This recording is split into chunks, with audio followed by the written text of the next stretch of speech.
ಗುಜರಾತ್ನ ಈ ವ್ಯಕ್ತಿ ಕಮ್ಮಿ ಬೆಲೆಯ ಡೀಸೆಲ್ ಮಾರ್ತಾ ತಿಂಗಳಿಗೆ 5 ರಿಂದ 6 ಕೋಟಿ ರೆವೆನ್ಯೂ ಮಾಡ್ತಿದ್ರು. ಇವರು ಅರ್ಜುನ್ ಯಾದವ್. ಗುಜರಾತ್ನ ಹೈವೇ ಸೈಡಲ್ಲಿ ಮಹಾದೇವ್ ಡಾಬಾ ಅಂತ ಒಂದು ಹೋಟೆಲ್ ನಡೆಸ್ತಿದ್ರು. ಅಲ್ಲಿ ದಿನ ಸಾವಿರಾರು ಜನ ಲಾರಿ ಡ್ರೈವರ್ಸ್ ಬಂದು ಊಟ ಮಾಡ್ತಾ ಇದ್ರು. ಒಂದು ದಿನ ಇವರು ಗಮನಿಸ್ತಾರೆ, ಲಾರಿ ಡ್ರೈವರ್ಸ್ ಎಲ್ಲ ಡೀಸೆಲ್ ಪ್ರೈಸ್ ಜಾಸ್ತಿ ಇದ್ದಿದ್ರಿಂದ ತುಂಬಾ ಕಷ್ಟಪಡ್ತಿದ್ರು ಅಂತ. ಆಗ ಇವರಿಗೆ ಒಂದು ಬಿಸ್ನೆಸ್ ಐಡಿಯಾ ಬರುತ್ತೆ. ಕಮ್ಮಿ ಬೆಲೆಯ ಡೀಸೆಲ್ ತಯಾರಿಸಿ ಮಾರಿದ್ರೆ ಲಾರಿ ಡ್ರೈವರ್ಸ್ಗೆ ಹೆಲ್ಪ್ ಆಗುತ್ತೆ, ಮತ್ತೆ ನನಗೂ ಜಾಸ್ತಿ ದುಡ್ಡು ಮಾಡ್ಬೋದು ಅಂತ.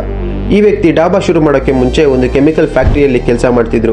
ಅಲ್ಲಿ ಇವರು ಕಲ್ತಿದ್ರು, ಕೆಲವು ಕೆಮಿಕಲ್ಸ್ ನ ಮಿಕ್ಸ್ ಮಾಡಿ 300 ಡಿಗ್ರಿ ಟೆಂಪರೇಚರ್ ಅಲ್ಲಿ ಹೀಟ್ ಮಾಡಿದ್ರೆ ಒಂದು ದಪ್ಪ ಆಯಿಲ್ ಮತ್ತೆ ಒಂದು ಥಿಕ್ ಆಯಿಲ್ ತಯಾರಾಗುತ್ತೆ ಅಂತ.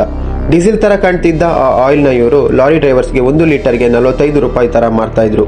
ಹೋಗ್ತಾ ಹೋಗ್ತಾ ಡೀಸೆಲ್ ಡಿಮಾಂಡ್ ಜಾಸ್ತಿ ಆಗುತ್ತೆ. ಆಗ ಇವರು ಡಾಬಾ ಹಿಂದೆ ಅಂಡರ್ಗ್ರೌಂಡ್ ಸ್ಟೋರೇಜ್ ಕನ್ಸ್ಟ್ರಕ್ಟ್ ಮಾಡ್ತಾರೆ, ಸೇಮ್ ಒಂದು ರಿಯಲ್ ಪೆಟ್ರೋಲ್ ಪಂಪ್ ತರ. ಅಲ್ಲಿ ಡೀಸೆಲ್ ಹಾಕೋಕೆ ಒಂದು ಡಿಸ್ಪೆನ್ಸರ್ ಮಷಿನ್ ಕೂಡ ಇನ್ಸ್ಟಾಲ್ ಮಾಡ್ತಾರೆ. ಇದರ ನಂತರ ಡೀಸೆಲ್ ಸೇಲ್ಸ್ ತುಂಬಾ ಜಾಸ್ತಿ ಆಗುತ್ತೆ. ಈ ವ್ಯಕ್ತಿ ತಿಂಗಳಿಗೆ 5 ರಿಂದ 6 ಕೋಟಿ ಗಳಿಸೋಕೆ ಶುರು ಮಾಡ್ತಾರೆ.